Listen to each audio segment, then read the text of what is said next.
बिस्मिल्लाहिर्रहमानिर्रहीम अस्सलामु अलैकुम रहमतुल्लाह। 26वीं यानी तरमीम के बाद अपनी मर्ज़ी का चीफ जस्टिस लगाने के बाद जो इन्होंने एक और तरमीम की वो आर्मी एक्ट के अंदर की शहबाज हुकूमत ने। और ये तरमीम करने के बाद अब इनको ये खुशफहमी है, इनको ये गुमान है, इनको ये खुशगुमानी है कि अब हमने अपना सारा काम बंदोबस्त कर लिया है। अब हमें कोई नहीं छेड़ सकता, अब हमें कोई नहीं हिला सकता, अब हमें कोई नहीं यहाँ से हिलाने का सोच भी नहीं सकता, तसव्वुर भी नहीं कर सकता, क्योंकि अब हमने जिस तरह से पक्के काम कर लिए हैं, हमने लोया तोड़ काम कर लिया है। अब हम यहाँ से नहीं जा सकते। उधर अपनी मर्ज़ी का चीफ जस्टिस आ गया है, अपनी मर्ज़ी का हमने वो आईनी बेंच का सरबराह जस्टिस अमीनुद्दीन खान को लगा दिया है। इधर हमने आर्मी चीफ को 5 साल के लिए एक्सटेंशन दे दी है और अल्लाह खैर सलाह। अब हम कोई नहीं, अभी हमें कोई नहीं छेड़ सकता। अब सत्य खैर है, अब कोई मसले वाली बात नहीं है, अब कोई परेशानी वाली बात नहीं है। तो अब ये इन्होंने ये जो काम किए हैं, इनको अंदाज़ा नहीं कि इनके साथ अब होने क्या जा रही है। ये वक्त बताएगा इनके साथ होने क्या जा रही है।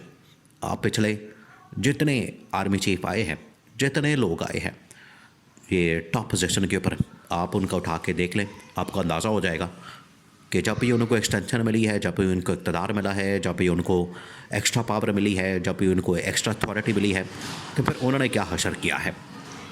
जनरल बाजवा की एक्सटेंशन वाली एग्ज़ाम्पल ले लें, उसकी मिसाल ले लें। उससे पहले जो कादी फायज़ ईसा जिस तरीके से लाया गया, उसकी मिसाल ले लें। उसने जब उसको आखिरी दिनों के अंदर एक्सटेंशन नहीं मिल रही थी, जब आखिरी दिनों में उसको एक्सटेंशन का पता चल गया था कि मुझे एक्सटेंशन नहीं मिलनी, तो उसने सहूलतकारी बंद कर दी थी। उसने कहा था कि मैं इस तरह के मुकदमात खोल दूँगा, मैं आपके जो 8 फरवरी के इंतख़ाबात है वो खोल दूँगा, इलेक्शन ऑडिट करवा दूँगा, मैं तुम लोगों की दौड़ें लगवा दूँगा, मैं तुम लोगों का जीना हराम कर दूँगा।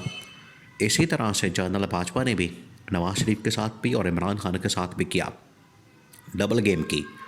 तो ये पाकिस्तान का माजी है, पाकिस्तान की हिस्ट्री है, पाकिस्तान का पास्ट है। और इससे बढ़कर एक और एग्ज़ाम्पल जो कि शरीफ ख़ानदान के लिए, क्योंकि शरीफ ख़ानदान को इस किस्म की सियासत की बड़ी आदत है। इमरान खान ने देखा, ये इमरान खान के ऊपर भी एक आजकल इल्ज़ाम लगाया जाता है। वो कहते हैं कि इमरान खान भी तो अपनी मर्ज़ी का वो आर्मी चीफ उसने लगा लिया, DGI बना लिया, और DGI को छोड़ने के लिए तैयार नहीं था। तो इसी बात के ऊपर पे फटा पड़ गया। देखिए, इमरान खान तो एक ख़ास पॉलिसी के मुताबिक, ख़ास सोच के मुताबिक, ख़ास फ्रेमवर्क में, एक ख़ास अप्रोच के मुताबिक इमरान खान अफ़गानिस्तान को सामने रखते हुए पेशावर के मामलात, KP के मामलात और पाकिस्तान की फ़ॉरेन पॉलिसी के मामलात को सामने रखते हुए जनरल फैज़ हमीद को बतौर DGI यहाँ पर बरकरार रखना चाहता था। इसका ये ताल्लुक़ जोड़ देते हैं आज की सूरत हाल से, आज के हालात व वाक़यात से, कि इमरान खान ने तब ये किया, आज हम ये कर रहे हैं। इमरान खान ने तब वो किया, आज हम ये कर रहे हैं। तो ये अपना जो जस्टिफिकेशन लेते हैं, अपने जो इक़दामात हैं, अपने जो स्टेप्स हैं, अपने जो अमाल हैं, उनको जस्टिफाई करते हैं कि इमरान खान ने ये किया तो हमने ये किया, इमरान खान ने ऐसा किया तो हमने भी ऐसा कर लिया, इमरान खान ने अगर ये स्टेप लिया तो हमने भी ऐसा ले लिया। तो वो अगर हलाल है तो ये भी हलाल है, वो अगर ठीक था तो ये भी ठीक है। ये इस तरह से कर रहे हैं। अब इसकी सबसे बड़ी जो मिसाल है वो ली जा सकती है नवाज़ शरीफ के दौर की, 97 के बाद, जब नवाज़ शरीफ ने अपनी मर्ज़ी का जो आर्मी चीफ था वो लगा दिया। किसको? जनरल मुशर्रफ को।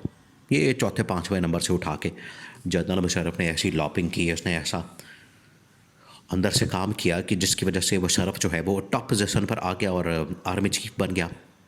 तो फिर ये आर्मी चीफ से भी तंग आ गया। जो नवाज़ शरीफ था उसने कहा कि इसको हटाते हैं, अब नया आर्मी चीफ लाते हैं।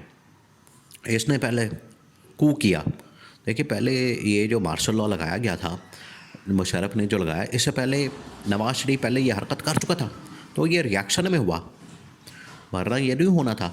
नवाज़ शरीफ ने पहले ये हरकत की कि उसने फ़ौज के ऊपर हमला कर दिया, पूरी फ़ौज के ऊपर हमला करके इसने आर्मी चीफ को बरतरफ कर दिया।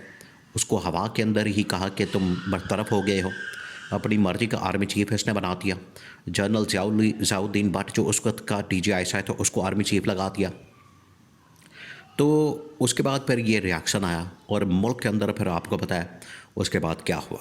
नवाज शरीफ को भागना पड़ा, मुल्क छोड़ना पड़ा, यहाँ से बोरिया बिस्तर गोल करके, यहाँ से रज़ाइयाँ उठा के, संदूक उठा के, पेटियाँ उठा के इसको भागना पड़ा। पहले जत्ते, फिर उसके बाद लंदन भाग गया, बाद में 10 साल लगे वापस आने में। तो ये अपनी मर्ज़ी का आर्मी चीफ लाने का इनको, जहाँ पर ये आज बड़ा खुशियाँ मना रहे हैं, आज बड़ा खुश हो रहे हैं, इनको जब नुकसान होना है, इनको जब पता चलना है, इनके साथ जब होनी है, तो फिर ये इनकी आंखें खुलेंगी, फिर इनके 14 तबक रोशन होंगे, फिर ये सोचेंगे कि हमने कितना बड़ा ब्लंडर मारा। आज देखें, आज इमरान खान ये कह रहा है, आज इमरान खान ये बात कर रहा है, उस वक्त जब जनरल मुशर्रफ के ख़िलाफ़ इन लोगों ने क्यों किया, फिर जो उस वक्त का पूरी की पूरी फौज थी वो फिर वज़ीर-ए-आज़म हाउस के अंदर घुस गई, पीटीपी के अंदर घुस गई, पार्लियामेंट के अंदर घुस गई, जाके फिर उन्होंने चपेड़े मारी, उन्होंने पूरा कब्ज़ा कर लिया। उन्होंने फिर सबक सिखाया नवाज शरीफ को और पूरी कैबिनेट को, पूरी नून लीग को, कि तुम लोगों ने क्या हरकत की है। आज इमरान खान से जब पूछा जाता है कि आपने भी तो एक्सटेंशन दी थी जनरल बाजवा को, तो इमरान खान ने कहा कि देखिए मैंने तो एक गलती कर ली, ये तो तकरीबन को 5वीं 6वीं दफ़ा 7वीं दफ़ा इक़्तिदार में आए हैं और हर मरतबा आके यही हरकत करते हैं। हर मरतबा आके ये अपनी मर्ज़ी के बंदे लगाते हैं, अपनी मर्ज़ी के लोग लगाते हैं, अपनी मर्ज़ी के ये सब कुछ करते हैं। तो इनको आज तक अकल नहीं आई। अकल भी आखिरकार किसी बंदे को आती है, हिदायत भी किसी को मिलती है। हर एक के ये बस की बात नहीं, हर कोई इसका डिज़र्व नहीं करता, हर कोई इसका मुस्तहिक नहीं होता किसी को हिदायत या अकल मिल जाए। तो इनको नहीं अकल आई, इन्होंने कुछ भी नहीं सीखा माजी से, पास्ट से, हिस्ट्री से, और आज भी वही इक़दामात कर रहे हैं जिसकी वजह से इसको नुकसान हो सकता है। माजी से सबक सीखना बड़ा ज़रूरी है। इमरान खान ने तो सबक सीख लिया। इमरान खान ने जो एक मरतबा एक्सटेंशन दी, इमरान खान उससे वापस हो गया। इमरान खान ने कहा कि ये एक्सटेंशन वाला बाप जो है, रास्ता जो है, विंडो जो है, दरवाज़ा जो है, ये बंद होना चाहिए। और ये शरीफ ख़ानदान लेकिन ये सबक नहीं सीख सका, और शरीफ ख़ानदान आज ये अपनी मर्ज़ी का आर्मी चीफ लगा के, अपनी मर्ज़ी का चीफ जस्टिस लगा के, अपनी मर्ज़ी का आइनी बेंच का चीफ जस्टिस लगा के ये समझते हैं कि अब हमने सारा कुछ हैंडल कर लिया, बंदोबस्त कर लिया, अब हमें 3 साल 5 साल कोई नहीं हिला सकता। आज ये खबरें दे रहे हैं कि मईशत भी आगे चलने लगी है, मुल्क ठीक होने लगा है, मामलात ठीक होने लगे हैं, क्योंकि इन्होंने इक़्तिदार के ऊपर मुकम्मल कब्ज़ा कर लिया है, तब ये बातें करते हैं। तो इससे पहले हुकूमत इनके पास थी तो करते ठीक, ये आगे भी नहीं कर पाएंगे, ये बात तय है। लेकिन ये उस दिन से डरे, उस दिन से खौफ खाएं जब यही चीफ जस्टिस इनको घर भेजेगा, यही आर्मी चीफ इनको घर भेजेगा, यही इदारे इनको पकड़ के तो जहाज़ के ऊपर बैठाएंगे और इनको लंदन रवाना करेंगे। वो दिन दूर नहीं है। जैसे आज सब भागे हैं नवाज शरीफ, जरदारी वगैरह, ये शहबाज शरीफ भी एक दिन भागेगा।